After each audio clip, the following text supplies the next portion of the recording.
that would be monitoring 24/7 what Al Jazeera, what the Iranian, what the Turkish, what the other major satellite programs, and what were the blogs saying. And they, to their credit, did establish this unit, which is now in the State Department on the second floor, where we have young Foreign Service officers monitoring everything that's being said, making reports and analyses, and making talking points so that our officials can explain our policies and rebut criticism that is unfounded. So there are some good things that are being done organizationally, but much more needs to be done in the big picture. I think my time is getting close. Let me just try to sum up that what's important in the Middle East, and again, in the book, there's a letter to the incoming president. This book was published in 2008. This is the paperback that's come out this month. But in 2008, we didn't know who the president of the United States was obviously going to be. It came out in 2008, September. One of the major recommendations is that the new president of the United States, as he defines his policy toward the broader Middle East, connect the dots.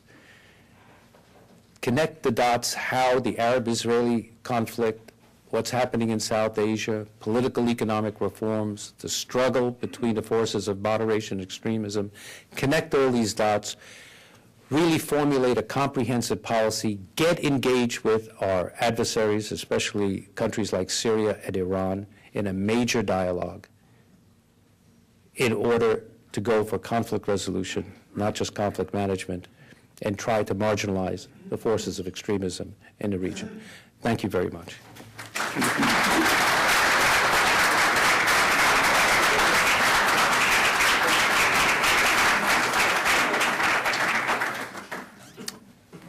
Today at the City Club of Cleveland, we're listening to Ambassador Edward P. Djerejian, author, diplomat, and director of the James A. Baker Institute of Public Policy at Rice University.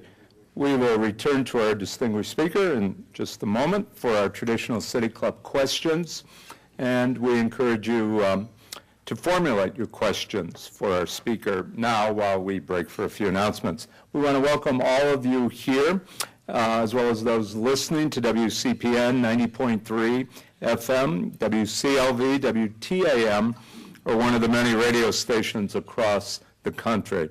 Radio broadcasts of the City Club are made possible through the generous support of Case Western Reserve University. Our television broadcast partners are WVIZ, PBS IdeaStream, and Time Warner Cable. Television broadcasts are supported by National City, now a part of PNC, and Cleveland State University. Closed captioning is supported by Nordson Corporation. Our live webcasts are supported by the University of Akron. If you wish to make reservations or order a tape of today's program, please call 1-888-223-6786 or 216-621-0082. Today's forum is the annual Sadie and Maurice Friedman Memorial Forum, recognizing a very special gift in memory of Mr. and Mrs. Friedman by Robert M. Lustig and the late Howard R. Berger. Bob Lustig, will you please stand so we can thank you for your important support? We appreciate Bob's support of the City Club and your dedication to education and free speech. Also, endowed forums, I might add, are one of the many ways we keep the City Club strong and vital. So if you share our commitment to civic engagement, please consider learning more about how you might endow a City Club forum. We are pleased to welcome to our forum today's students who are here as part of our City Club student program. Participation of these students is made possible by a generous contribution to the City Club from the First Energy Foundation. With us today are students from North Olmsted High School. Will our student guests please stand and be recognized?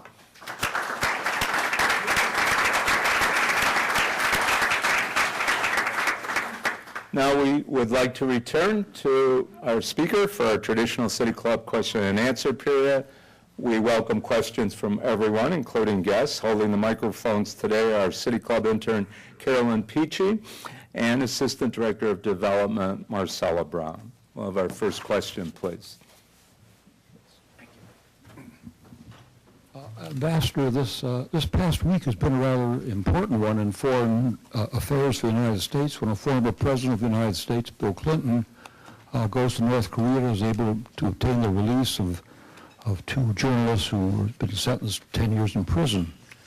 My question is, at what time, in view of your experience in the diplomatic area, do you think this would be the right time for a current president of the United States to make a trip to North Korea? No.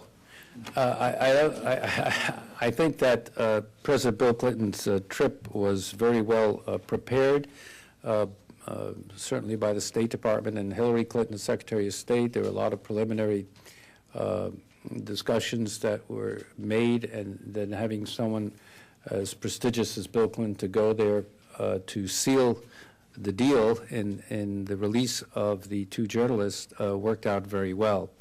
I think it also provided, although we don't know, it hasn't been released publicly, that Bill Clinton must have had some substantive talks with the leader in North Korea, and whether or not that will facilitate the talks on North Korea's nuclear program, the party of the six countries engaged in that. I hope it is.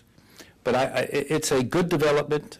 Two people have been freed from certainly a very horrendous captivity. But beyond that, it does perhaps provide an opening without illusions. But I would not send the president, I would not have the president go unless there was something really substantial on the part of the North Koreans to end their nuclear weapons program.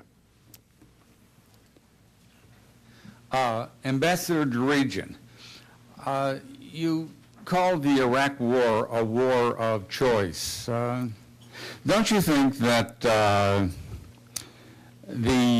motive for the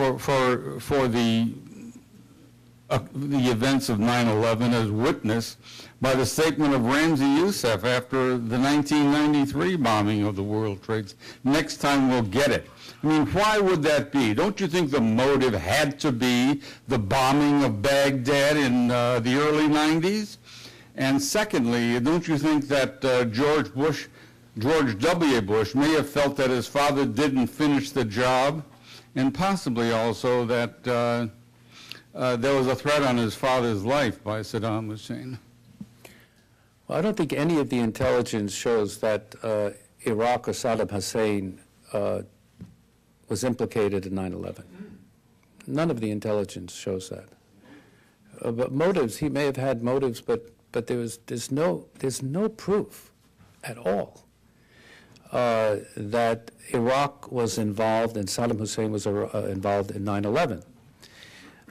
So I don't accept that argument that going into Iraq has any justification because of 9/11. I think the Bush's administration, George W. Bush's administration, was very determined to overthrow Saddam Hussein and to do regime change through military action if necessary, and they did it. But if that I believe was the motivation. And also they were ideologically driven by the neoconservatives, many of whom I know very well, who were the main policy advisors to President Bush, George W. Bush, that the real road to peace in the Middle East was not through Jerusalem and Arab-Israeli negotiations, but was getting rid of all these dictators and promoting democracies, promoting democracy throughout the region. Then Israel could negotiate peace with democratic neighbors. I don't buy that argument, because you cannot impose democracy. We see how difficult it's been in Iraq alone. God willing, Iraq will evolve, continue to evolve in a democratic manner, and that will be good.